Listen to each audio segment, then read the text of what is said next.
You're listening to episode 162, Kayla's story, a daughter with Ollier's disease.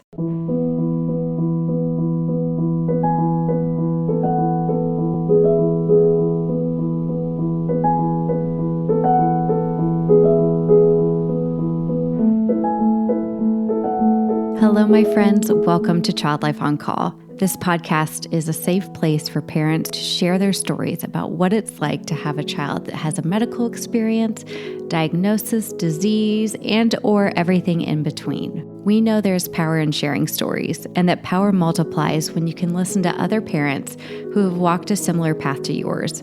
Giving and getting advice is great, but hearing how another parent navigates the complexities and nuances of healthcare is even better. As a child life specialist, my role is to support, validate, and provide emotionally safe spaces for kids and their families, and I am so honored to be on this journey with you. In addition to parent stories, we sprinkle in some expert episodes every now and again that have content for both parents and professionals in the field of healthcare, all with the mission to empower parents to be confident advocates and partners with the care team during healthcare experiences. We're so glad you're here. Well, hello, my friends. I want to apologize in advance for my sexy phlegm voice today. I hope that you're enjoying this like late night radio talk voice that I'm giving you, but I am so happy to be here with you today on Child Life on Call. And it's an even more special day because I have a co-host today, Miss Mijha, who you may remember from an episode almost a year ago where we talked about Mijha's story and her daughter, Violet, and just a little bit about what they've gone through. So Mijha has graciously agreed to come and help me co-host this episode. So Mijha, you want to just remind everybody about who you are, or introduce to new listeners who haven't met you before? Yes, sure. Hi, Katie. I'm so excited to be here and a little nervous, everyone. So please give me a little bit of grace. Um, I am a mother of three little girls, and I live in Atlanta, Georgia. My second child was born with a triplication of genes on chromosome 15q. It's very rare, as you can imagine. And usually when you have this super rare disease, you have a duplication, which means it's 3 copies.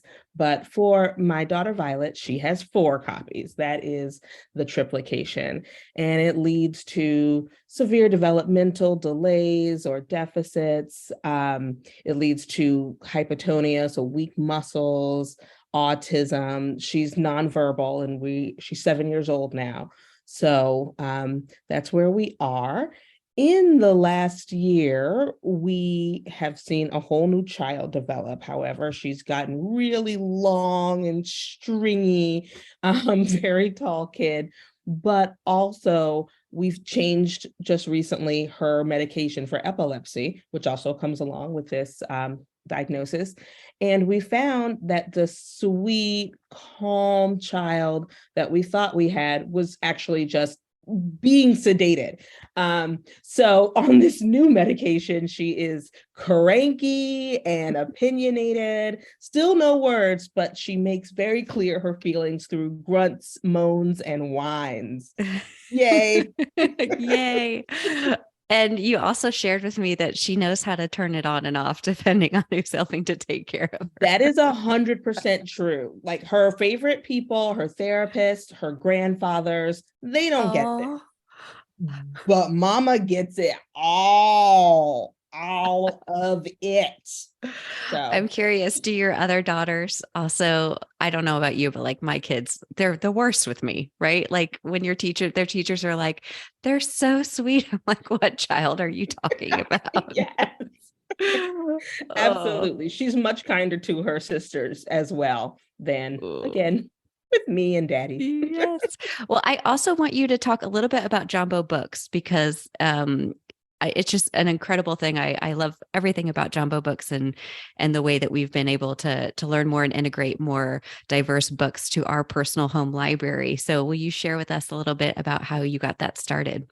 Yes, absolutely. So my husband and I founded Jambo Books in 2018. This is before my second child was born. We are a children's book subscription company that sends our subscribers fiction books that are fun stories that star kids of color as the protagonists of those stories. And, we're both African American, our kids are, families are, and I also am Panamanian. My father's from Panama. And it was just really important for me to have my children seeing themselves reflected in books that weren't always about racism or discrimination or struggle. I wanted them to be able to see themselves, riding dragons and refusing to brush their teeth and all the sort of things that kids do, because I wanted them to know that you're perfectly normal and you belong right here and you can bloom right here where you're planted. Oh, I love it. The books are so funny, so thoughtful, so different than a lot of the other books we have in our library. And so I'm grateful to have some of them. So thank you for sharing that with us. Well, thank you. All right, let's welcome our friend Kayla, and I'm excited to get started. Before we jump into the episode, I wanted to let you guys know that if you are a parent, a child life specialist, or professional working with children, you're going to want the hospital or physician's office or urgent care that you take your kids to have the Child Life On Call app. It is an evidence-based tool designed to empower children and families during medical experiences. And 100% of the child life specialists who have used this app believe that it can help with expanding child life's reach beyond the bedside. And 100% of child life specialists believe it helps parents feel more empowered in their child's care. Learn how to get the Child Life On Call app for your facility or doctor's office by going to childlifeoncall.com/partners. Hi, Kayla. Thanks so much for joining us today. Thank you. Would you mind introducing yourself to our listeners, just telling them a little bit about you, your family, where you live? Sure. My name is Kayla Gunderson. I live in New Jersey with my family. I've been living here my whole life. I'm married to a wonderful guy that I've known since middle school. We made a family here, close to the rest of our families. We have 3 little kiddos. Our daughter is 4.5, almost 5 in April. Our son is 2. He just turned 2 in November. And our littlest guy is 10 months, and he'll be turning 1 in April. I work here in New Jersey. I am a registered nurse. I'm a pediatric nurse.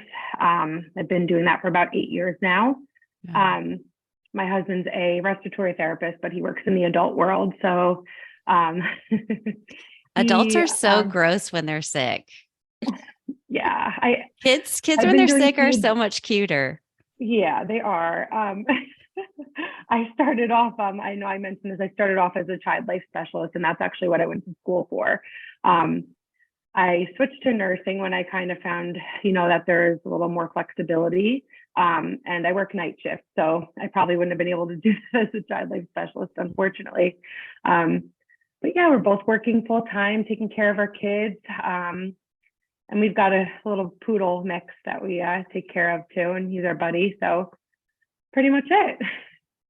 Well, that's so cool. Also, Jersey Girls Unite. Yes. I heard it from the first time you said your name. I was like, ooh, she's got a Jersey accent. I love it. I do. I've been here my whole life. So yeah. Kayla, can you take us back to when you first noticed or someone first noticed that something was going on with your daughter? Yeah, absolutely. So it was over this, it was actually almost a year ago, last April. My son was born April 8th of last year. And my family was just in and out visiting, which thankfully now that, COVID has gotten a little better, we've been able to do that. My last son, who was born in 2020, that was not a possibility. We were kind of home for the long haul back in those days. But this past April, we had our family coming over and visiting the baby. And my daughter was sitting with my aunt on her lap, and my aunt was holding her hands and feeling her hands and said, "Kayla, what is this on her finger? Like this little bump?" And I was like, "I don't know. It's probably nothing. Like how many times that I've gotten text messages from friends, what is this rash? What is this? As a pediatric nurse, that's my life. And a lot of the times I honestly, I blow things off because I'm like, it's probably nothing. That's always what we think, right? It's probably nothing. It doesn't seem like anything serious. I'll mention it to the doctor at her, 4-year checkup, which was like the following week. So we actually ended up in the doctor's office a little earlier than her checkup because she ended up having a reaction to amoxicillin after being treated for a ear infection. So we ended up in the pediatrician's office. And while we were there, the doctor was just looking at her skin and her hands and her whole body at the rash that she has a full body rash from amoxicillin. And the doctor, I said to her, do you see this little bump on her hands? I don't know if it's anything, but I just thought I'd mention it to you. And my doctor's really great. I've actually had issues with some pediatricians. My last one, I had an issue just because I felt like she didn't trust me as a nurse and as a parent. My current one, I feel like really listens to me, and she, if I have something that I'm worried about or anxious about with one of my kids, she'll really take it to heart, and she doesn't blow me off, which I love. That's so important. Yeah, and I'm sure you know this too with your daughter. The same thing. When we have concerns, we don't want to be, blown off. We want to be heard. So she said to me, let's just get an X-ray. It's probably, I'm not really sure, but let's just get an X-ray. Let's just see. So I'm like, okay. I took her a couple of days later for an X-ray. Mind you, I have like a brand new newborn at home. Like he's like, I was thinking that as you're telling this and navigating a rash and a newborn and yeah. Meanwhile, I'm like post C-section, like it was crazy. Luckily my husband, with his job, he's able to be off too during all this. But yeah, we ended up going for the X-ray a couple of days later. Luckily her rash cleared up with some steroids, and we ended up in the emergency room in between, but that's for another episode. But yeah, so we got the X-ray done of one hand. We went to this Target to pick out a birthday present for her because her birthday party was canceled that year since she had a full body rash and also a respiratory virus. So my pediatrician called me later that day. And again, as a pediatric nurse, I know too much. And I know that when a doctor calls you the same day, that's usually not a good thing. So I kind of played phone tag with her for that afternoon. I didn't even catch her again until the next morning.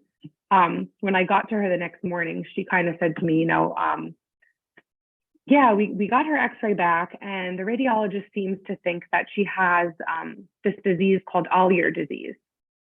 And I'm like, I've never heard of that. I said right to my doctor, I've never heard of that. And she said right back to me, I've never heard of it either. Well, that's just great. This doctor who's been a pediatrician for 30 something years just basically told me my daughter has something that she's never heard of. So I didn't panic right away because I was like, all right, well, my doctor doesn't seem too concerned at this moment. But yeah, it was a little scary.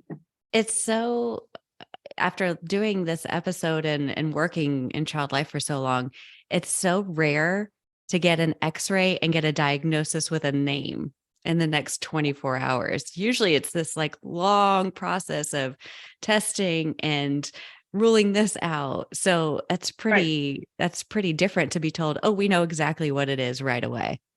Yeah. And I mean, I don't know exactly. I never actually spoke to the radiologist. I don't know how much experience he or she even has with diagnosing this particular disease. But my doctor, my pediatrician, had already spoken to an orthopedist before she even got on the phone with me. And it's an orthopedist that I know well. I work with him at the hospital. And I feel very comfortable with him. So I was glad that that's the one that she reached out to. And, he told my doctor, get her in for, we need her to come into the office.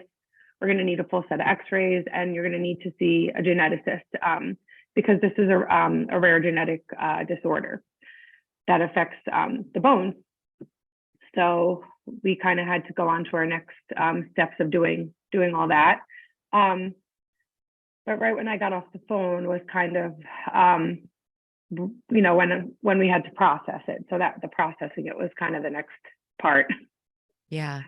I can imagine what I would have done. And, from your intake form, it's what you did too, which is what we all do when we find Yep. out that our child has something. Mhm. And what is that? I know. Misha, do you know what I I'm don't even want talking to say about? it because I listened Oh to yeah. enough of your episodes that I know I'm not the only one.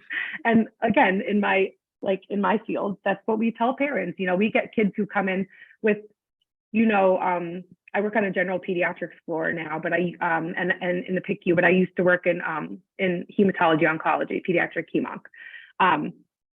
Either way, I'll get kids who come in just with like the most basic, appendicitis, and parents are already Googling. I'm like, don't Google, don't. But of course, the first thing I do is I Google. And a lot of, I think the reason for that was, it's something I've never heard of. It's not like, oh, let me look this up again. Cause I use Google in my practice. Doctors use Google, like Yeah. we do, but, and I know in another episode I listened to recently, it really is important that me as a nurse, that I teach parents how to use Google or search engines properly and do their research and use it as a tool. It is an amazing resource, but we just have to know what we're doing when we're using it. And unfortunately at that time, again, I just want to remind everyone I was like a week postpartum. So everything was very emotional at this time. And I got off the phone and I told my husband right away because he was in the room with me. And I was like, yeah, they said she has this disease called Ollier disease, which I've never even heard of. And my doctor's never heard of it either.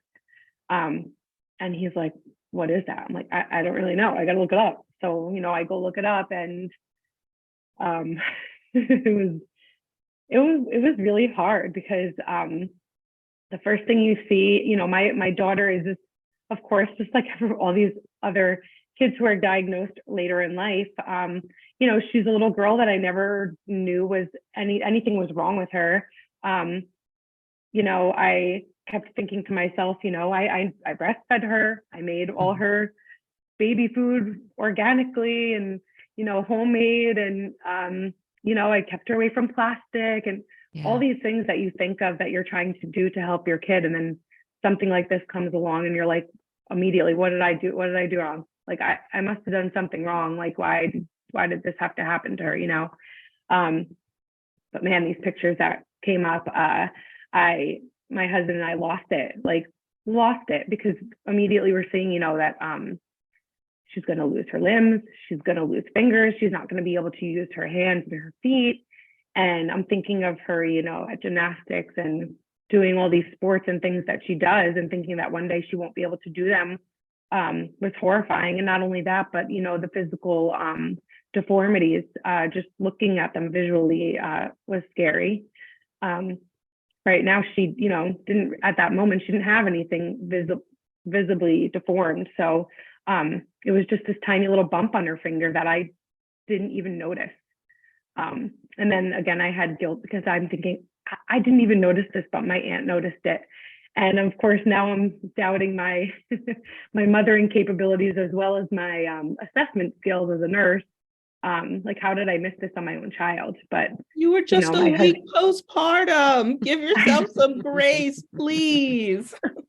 I know. And at that time, I was just trying to like even give attention to my other two kids. But in the middle of dealing with all this, like, it was just so much all at once. So yeah. Once you, there's so much there, and it's always interesting, right? Like talking about what happened back then, and maybe your perspective now is a little bit changed, but tell us what the doctors or what your understanding became once you got away from Google and the doctors were adequately able to prepare you. And did you go find a specialist, and how did that work? So yeah, what happened was, right after this diagnosis, I think it was on like a Tuesday or Wednesday. So it was only about 2 days in between the time we got the diagnosis until we were able to get in with our orthopedist. And when I got in with him, actually that day that we saw our orthopedist, we actually had 3 doctor's appointments that day. The first one was my daughter Claire. It was her 4-year-old checkup. So I met with a pediatrician who, told me Claire had this diagnosis. Visibly, I was a mess. Yeah. And from my child life days, I always remember, like, your child needs you and you need to stay strong in front of your child. And as soon as she went to bed at night, I cried. And every time the baby woke up to feed, I cried. And but during the day, I tried to stay, positive, and I didn't want her to see anything was wrong, because nothing was wrong at that time. She was fine. She was okay.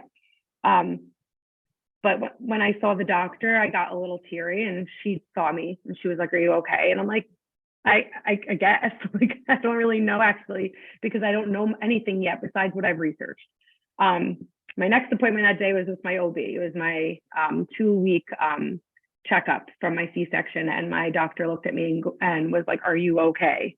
And I said, "Not really. I'm not." I, at that point, was visibly pretty much hysterical in my OB's office.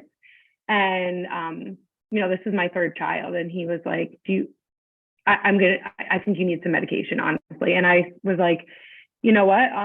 I've never said that I do, but I think I'm having a hard time."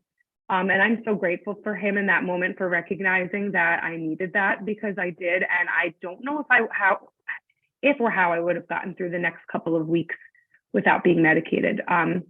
So I'm so grateful for him for noticing that in me. After that appointment, we had our orthopedist checkup with Claire, where they did a full body scan of X-rays. They did our history and everything like that. And he looked at me, and he, without even saying anything, he looked at me and said, "Your daughter is going to have a wonderful life, and you're going to give her a wonderful life. She's a beautiful girl. She's smart. She's so silly. She's funny." He's like, "And I just met her." He's like, "I know all this already about her, but you're going to give her a beautiful life no matter what. And she's going to be fine. She's going to be okay." So I didn't believe him, of course. But it did make me feel better that finally, after like 48 hours of me just, Right. reading the craziest research, he kind of, made me feel a little bit better. But what we did find out, we found out a lot about Ollier disease, and most of it was really that it's so rare, and it affects 1 in 100,000 people, which means my orthopedist has really only ever seen a couple of cases. This is a local doctor who's right here in New Jersey. So of course I made it my mission to find someone who's seen more cases, because that's what we do for our kids, right? As much as I love our doctor, he's wonderful, but I really made it my mission to find somebody who is super familiar with this, because we want the best for our kids, and that's what we wanted. It's like that doctor was what you needed in that moment. Yeah. Oh yeah. After for sure. like 3 appointments and like Yeah. 48 hours of pure hell Yeah.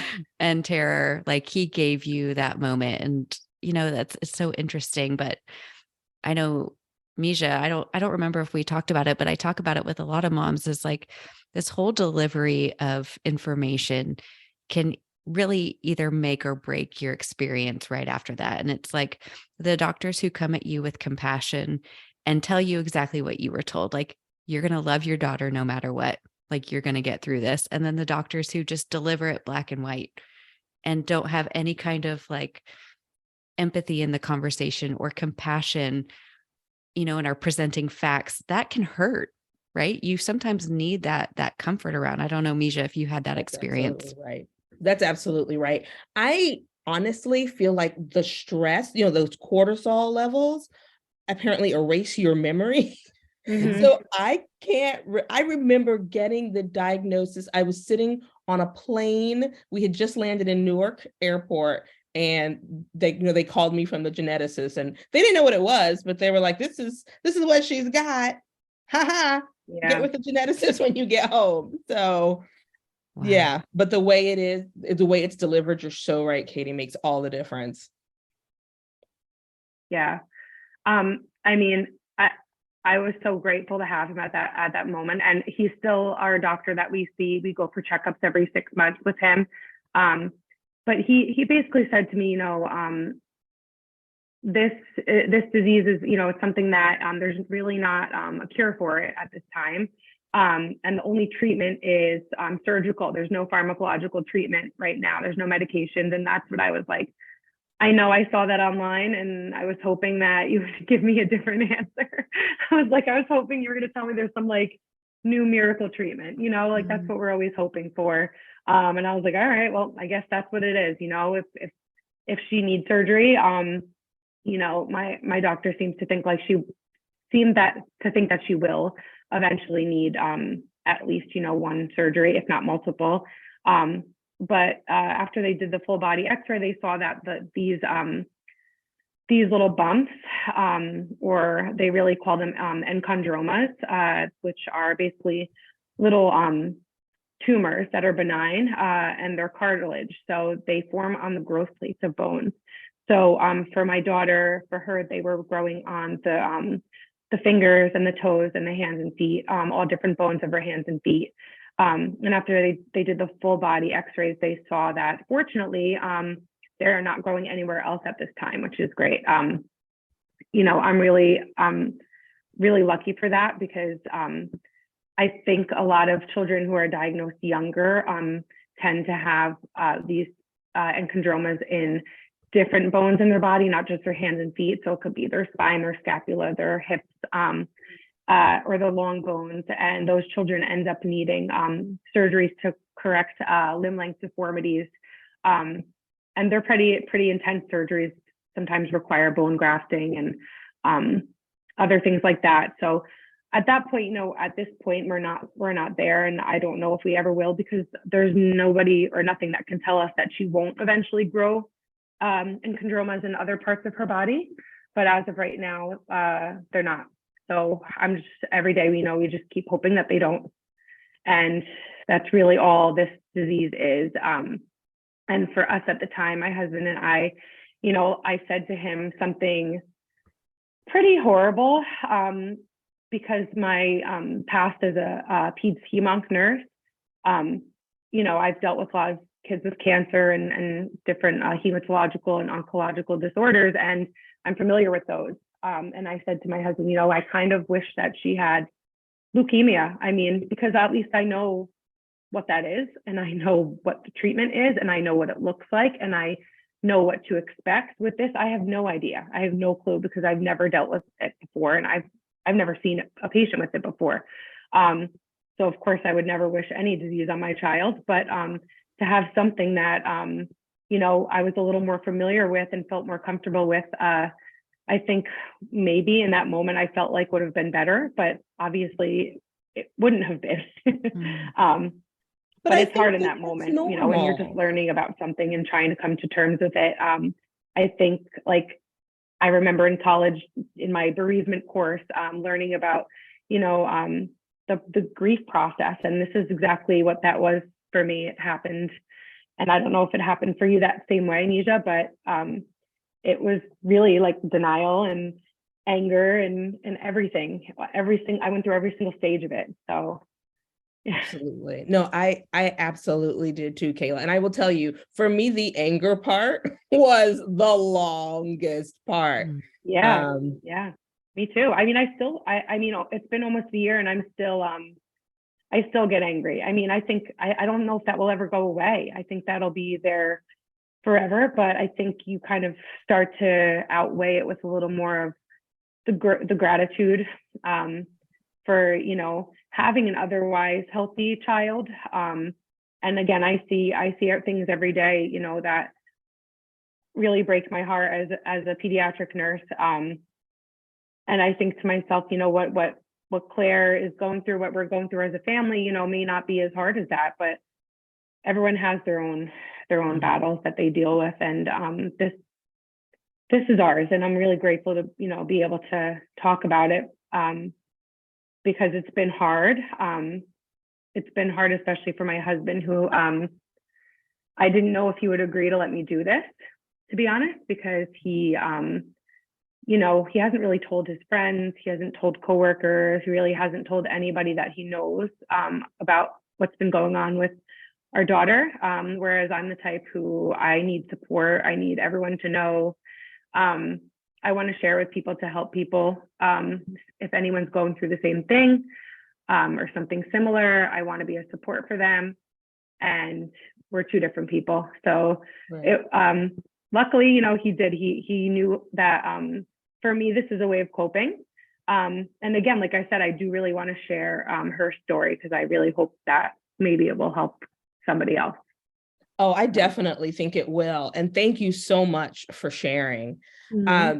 And you sort of got onto this topic of like, how do we deal with it? How do we live with these diagnoses day to day? And what have been some things that you've done to sort of manage your stress, to take care of yourself, to maintain your health so you can be there for your kids and your husband? Well, I did mention the medication. I'm just kidding. Love meds. Good stuff. That was actually very short-lived. Luckily, I didn't need to be on it more than 2 months. After I hit that, postpartum period, I think everything stabilized. And once we were able to get in with the doctors that we needed to see and everything like that, it was a really hard time. But I am so grateful in a way that it happened during, right after the birth of my son, because it was a time where my husband and I were able to both be home with all of our kids.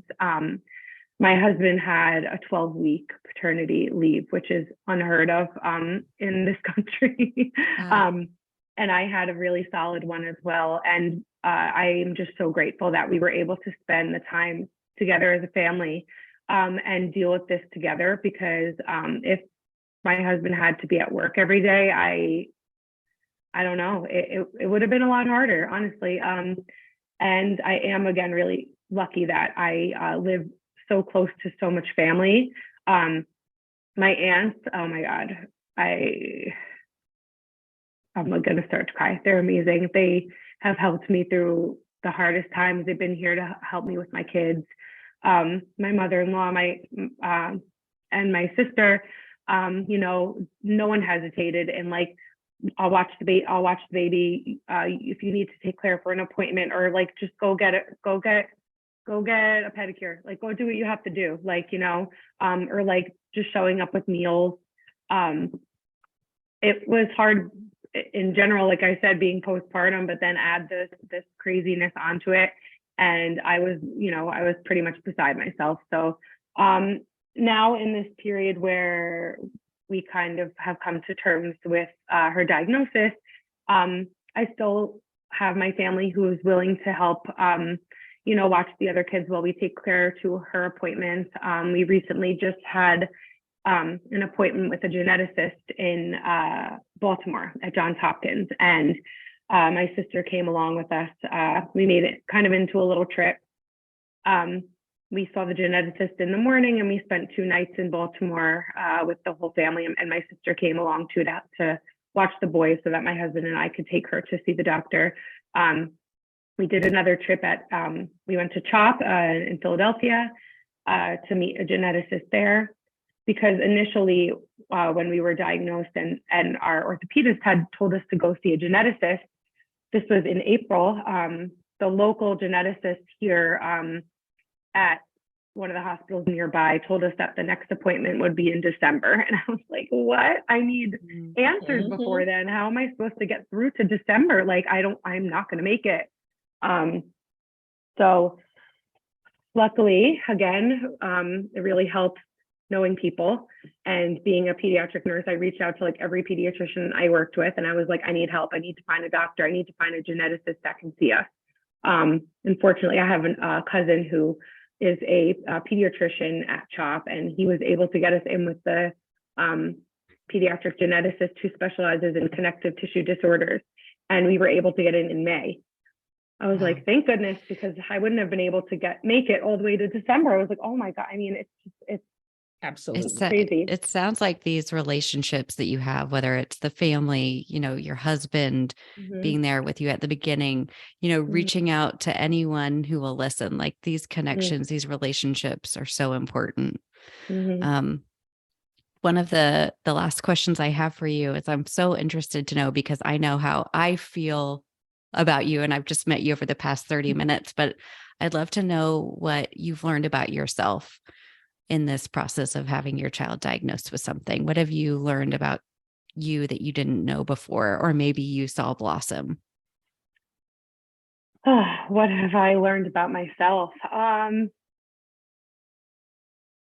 don't know. I mean, I think it's hard to say. I don't even know if I've learned much, because everything that kind of transpired from this, I think, is the way I would have expected myself to behave.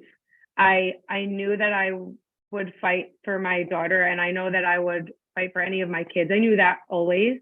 I don't know if I've learned anything. I guess that I mean, this isn't really positive, I don't think. I don't know if That's okay. I don't know if I ever knew how fragile I was.